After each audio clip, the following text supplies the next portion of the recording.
En el siguiente video se invita a los docentes de cualquier nivel educativo a reflexionar sobre la forma en que enseñamos a pensar y a ofrecer estrategias y ejemplos para propiciar la cultura de pensamiento en el aula. Dentro del modelo basado en competencias tenemos competencias para aprender a aprender. Supone la habilidad para iniciar, organizar y persistir en el aprendizaje.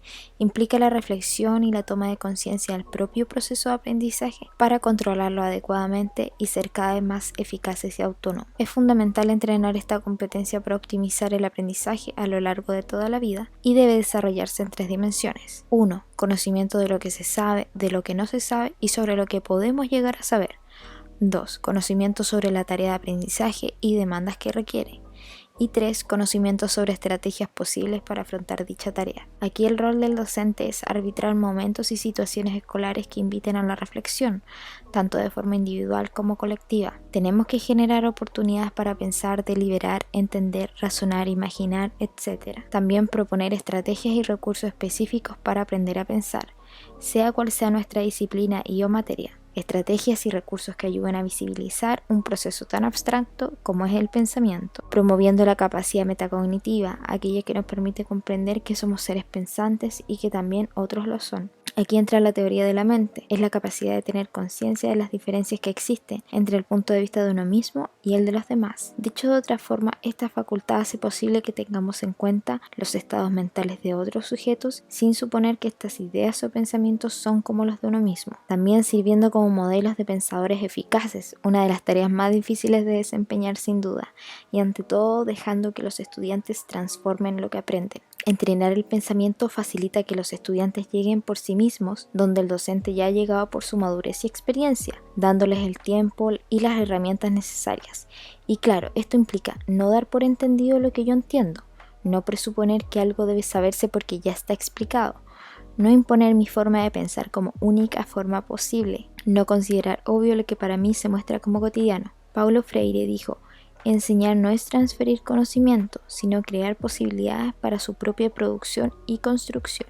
Sin duda debemos cuestionarnos el modelo de enseñanza bulímica, aquel donde los estudiantes digieren una cantidad excesiva de conocimiento que vierten en un examen para deshacerse de ellos en la mayoría de los casos de por vida. Y bueno, hay que generar cultura de aprendizaje. En el marco escolar esto supone planificar cómo vamos a enseñar a pensar, lo que conlleva hacer explícitas habilidades y destrezas de pensamiento. Se trata de llevar a nuestros estudiantes a cotas más altas en el desarrollo cognitivo, como parte de su desarrollo integral, y hacerlo de manera regular, metódica y organizada, para que estos procesos se conviertan progresivamente en automatismos. Algunas de las ventajas de esta cultura de aprendizaje es que genera mentalidad de crecimiento y estimula la facultad de querer saber. También aumenta el nivel de motivación intrínseca y hace que los estudiantes sean más empáticos y creativos, que sepan argumentar, hacer críticas constructivas, tener iniciativa y capacidad de elección, implicarse y ser responsables. En definitiva, les hace ser pensadores más eficaces, aprendices más competentes. Debemos tener claro que pensar también se aprende pensando, y cuando esto se practica con frecuencia, acaba convirtiéndose en el modo natural de pensar y se hace de manera más instantánea y más mecánica. Las condiciones que son necesarias para crear una cultura de pensamiento en el aula, según Proyecto Cero de la Universidad de Harvard, son el tiempo, el entorno físico, las oportunidades,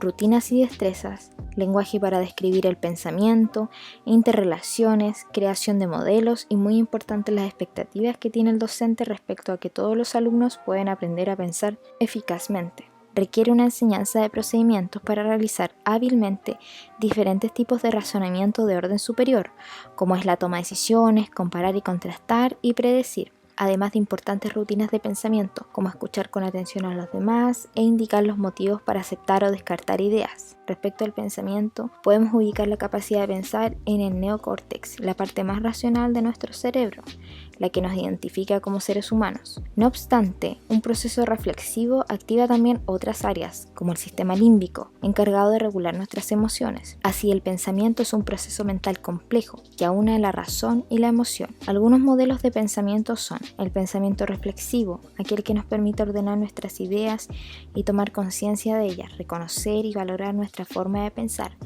Por ejemplo, reflexionar sobre las consecuencias del uso de las termoeléctricas a carbón. Pensamiento crítico, aquel que nos permite dudar de la realidad, plantearnos interrogantes.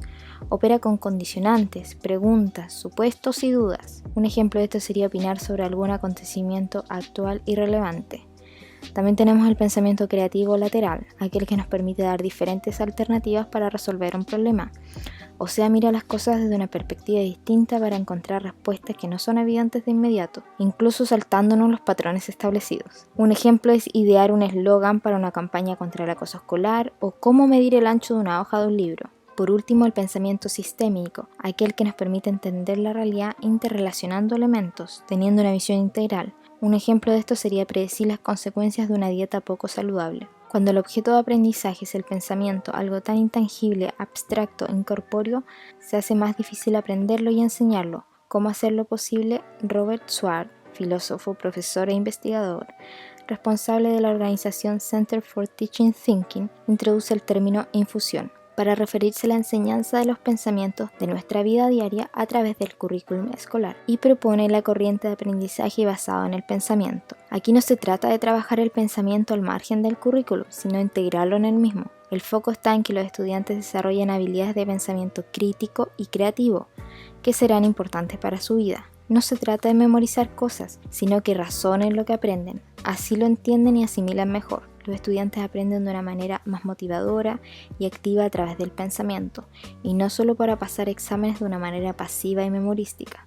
Más importante aún, aprenden habilidades de pensamiento importante desde una forma profunda y enriquecida para comparar y contrastar cosas, para realizar con destreza una toma de decisiones o resolución de problemas. Estas habilidades permanecerán con ellos el resto de sus vidas. Con destreza se refiere a pensar de manera cuidadosa y reflexiva antes de tomar una decisión. El esquema básico que se debe seguir en el aprendizaje basado en el pensamiento es, primero, la conceptualización. Aquí se busca que el estudiante tenga una comprensión profunda del tema o problema, ampliar, clasificar y analizar ideas. Durante este proceso se recomienda realizar esquemas que ayuden a esclarecer las ideas. Después está la resolución de problemas. Habiendo pasado ya el primer paso y teniendo un mejor entendimiento del planteamiento, se puede pasar a encontrar las posibles soluciones. Y por último, la toma de decisiones. Este es el paso final en el cual tomas las decisiones o llegas a una conclusión que será más acertada. Un ejemplo de esto es el que dio Robert Swart. Napoleón fue a una batalla contra el británico llamado Wellington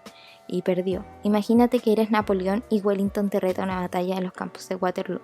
Usa estas estrategias para la toma de decisiones. Analiza tus opciones, las consecuencias positivas y negativas y continúa razonando y pensando en qué es lo mejor que puedes hacer. Puedes comparar la respuesta con lo que hizo Napoleón y si crees que no tomó una buena decisión, piensa en las razones que lo motivaron a él a hacerlo. En el aprendizaje basado en pensamiento, el resultado solo es una parte del aprendizaje.